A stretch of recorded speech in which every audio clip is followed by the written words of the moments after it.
ramping up military pressure. Indeed, the dispute over Taiwan's sovereignty is the main issue that risks one day leading to war between the US and China. Taiwan's armed forces are practicing fighting off a Chinese invasion in live-fire drills this week that have taken on unprecedented relevance after Beijing threatened a military response to a planned visit by U.S. House Speaker Nancy Pelosi.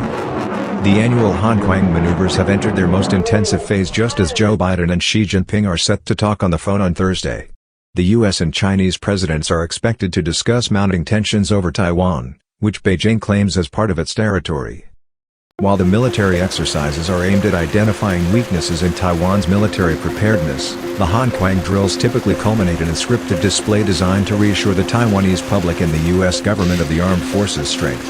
But this week, the furor over Pelosi's visit has meant the exercises have been conducted in a particularly charged atmosphere. The maneuvers are more relevant now because we hear about Chinese warplanes circling Taiwan and China making threats all the time, said Wang Yuesheng, a reservist in Bali, a town near the capital Taipei. "We are facing reality now," Wang said. "The things our soldiers are exercising are the things that would happen in a war with China, and such a war is not so unthinkable anymore."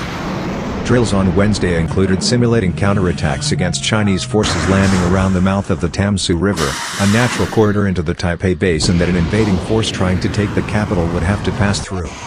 "They are emphasizing the role of the reserve force more and more because that is something the U.S. cares about most," he said.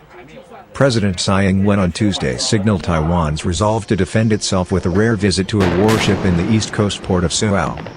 For the first time, the Air Force released photos of soldiers loading missiles onto fighters inside Kiasha, an East Coast air base with a warning of tunnels dug deep into the mountains, where the country plans to shelter fighters from Chinese attacks.